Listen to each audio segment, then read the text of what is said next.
Summer 2017, T3. So if we read across the first line, it means that in 9 matches, there was 1 goal, which means altogether, the total number of goals is 1 times 9, which is 9. Repeat it for the second line. The number of goals is 2 in 8 matches, so altogether it's 2 times 8, which is 16 goals. And repeat this the whole way down. And we're getting the total number of goals. So altogether there were 75 goals. And then if we add this column here, it gives us the number of matches.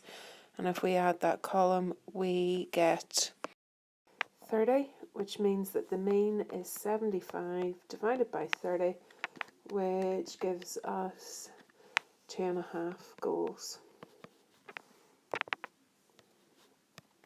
Question 2. A box contains 560 cornflakes. A box in special offer contains 35% more. So that's 100% plus 35. So that's 135%. So 1.35 times 560. Remember, this is a calculator paper. So 1.35 times 560 gives us 756 grams.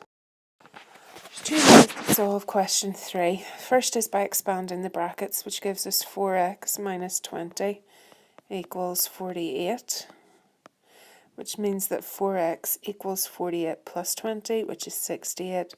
So x would be 68 divided by 4, which is 17. Alternatively, right at the start, you can do 48 divided by 4, which is 12. So x would equal 12 plus 5, which is 17, the same answer.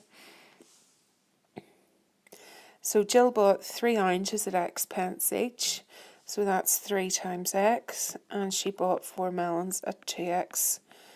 So she has 3x plus 8x, which is 11x. She pays for £5 and she got £1.4 change, which means the cost will be 5 minus 1.04, 3.96, and then we're asked to write an equation. Now the important thing to remember is this is pence and this is pounds, and we have to have the same units. So 11x would equal 396. And then finally we're asked to solve the equation. So with 396 divided by 11, which gives us that the cost is 36. To draw y equals 4x minus 3, we need 3 points. So we're going to draw a table and we're going to choose x values of 0, 1 and 2. Y then is 4 times 0, take away 3, so that's 0, take away 3, minus 3. 4 times 1, take away 3, so 4 take away 3, which gives us 1. And then 4 times 2, take away 3, 8 take away 3, which gives us 5. So we have 0 minus 3, 1, 1. And 2, 5. Now with this app, it's very difficult to mark the points exactly.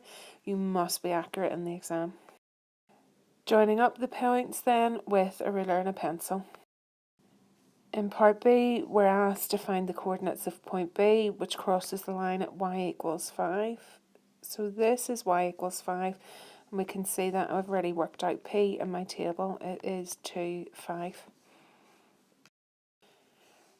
Formula for circumference of a circle is one you have to learn, and you can either use circumference equals pi d or circumference equals 2 pi r.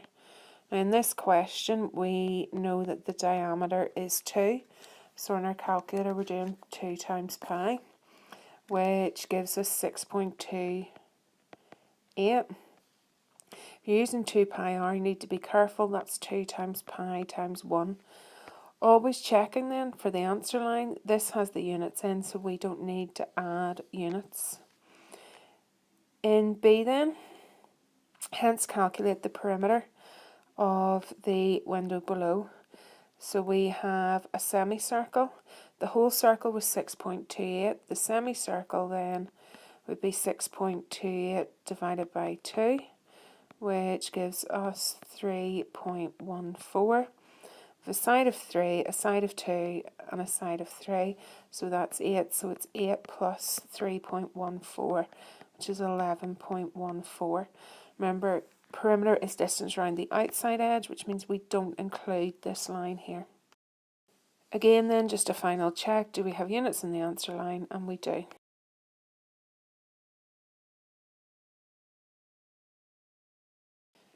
You can see in this scatter graph that I have plotted the points as said in the table. Drawing a line of best fit, you want a line of best fit to go through as many points as possible and to have equal number above us below. Everyone's line of best fit will appear slightly different. It's important therefore that you show the examiner where you've taken a reading on it. And what we want to do is do a reading at 15. So we go to 15 at the bottom and draw a dotted line up to show the examiner we're taking a reading, and then across where it hits. And in my one, that's 298. Finally, we were asked for the type of correlation, and we have the choice of 3 answers, positive, negative, or none. And this is showing positive correlation. In the exam, you'd be expected to do this with more accuracy using a ruler and pencil. Finding the size of the angles. If we take the 78 and the A, it makes a Z shape, which means alternate, and alternate angles are equal, so A is 78. If we take the 87 and the B, we get an upside down F, and that tells us that the B and 87 are equal, so that is 87. For regular polygons, the sum of the exterior angles is always 360 degrees. And what we have in this question is we can work out the interior by working out the exterior first, because interior plus exterior is 180. And if we start with the pentagon, the exterior is 360 divided by 5, which is 72, which means that this angle is 108. We then repeat that for the triangle with 360 divided by 3, which is 120. In fact, we didn't even have to work it out. It told us in the question it was equilateral. So with 360, take away 108, take away 60, which gives us 192 degrees. Alternatively, we could have just added the exterior. Lots of different ways to reach the answer in this question. But working with the exterior angles is always easier than working with the interior first. Midpoint is the average A, X, and the average Y. So if we take A and C, A is 0, 8, and C is 2 minus 2. So the average 0 plus 2 is 2, divided by 1 is 1. 8 minus 2 is 6, divided by 2 is 3. So our midpoint is at 1, 3. We're then told that there is a fourth point D, which is at 6, 2. And the examiner wants us to explain why the coordinates of D must be 6, 2. Well, if we take the midpoint of BD, B is minus 4, 4, and D is 6, 2. Minus 4 plus 6 is 2, divided by 2 is 1, 4 plus 2 is 6, divided by 3, so they have the same midpoint. And that's why it must be a rectangle. Remember in here, the examiner has used the word explain, and explain in maths is calculation and words, rarely words on its own. Formula for area of a circle is pi r squared. We have to be careful here, we've got the diameter, so the radius is half. So that's pi times 4 times 4. And putting that into our calculators, it gives us 50.26. So that's 50.3. We've got to notice here there are no units in the line. That means one of the marks is for adding units, and the units of area is centimetre squared. Okay, key in here to give reasons for every step of your working. So I'm going to start with the exterior. And the exterior angle is 360 divided by 6, which is 60. The interior angle will be 180, take away 60, which is 120. So if I mark 120 degrees on the diagram, PQU is an isosceles triangle,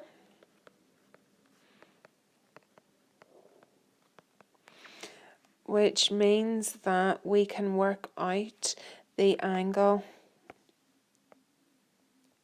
here as PUQ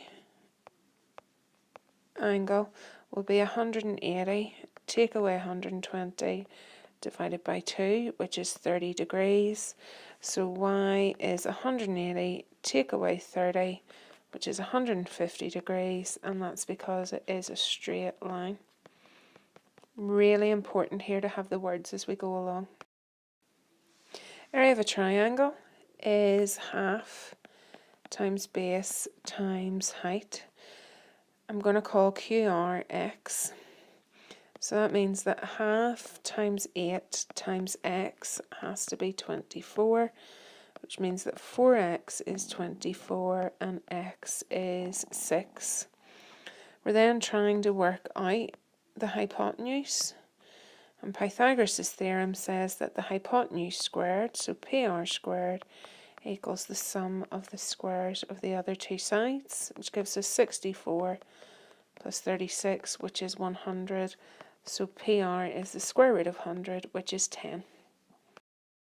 96 is a product of its prime factors. Means start with 96 and divide by a prime number. I'm going to divide by 3. Gives me 32. Divide by 2 gives me 16. Divide by 2 is 8. 2 is 4. 2 is 2. And 2 gives us 1. Altogether we have 1, 2, 3, 4, 5 2's, which means it's 3 times 2 to the power 5. To work out the highest common factor, we then put 96 and 72 side by side, and we want to divide by a number that goes into both 96 and 72. I'm going to pick 3 again. It goes in 32 times. 3 goes into 7 twice, remainder 1, which is 4. 2 then goes into 32 and 24, and 4 goes into 16 and 12. Highest common factor are all the numbers that we divided by, so 3 times 2 times 4, and in fact 32 and 24 I could have divided by 8, and that gives me 24. Key to finding the nth term of a sequence is working out the common difference, and in this case we're adding 5. That tells me it's 5n. And then we need a constant, which is the start point. And if we go back 5, then we would have had minus 2. So the sequence is 5n minus 2.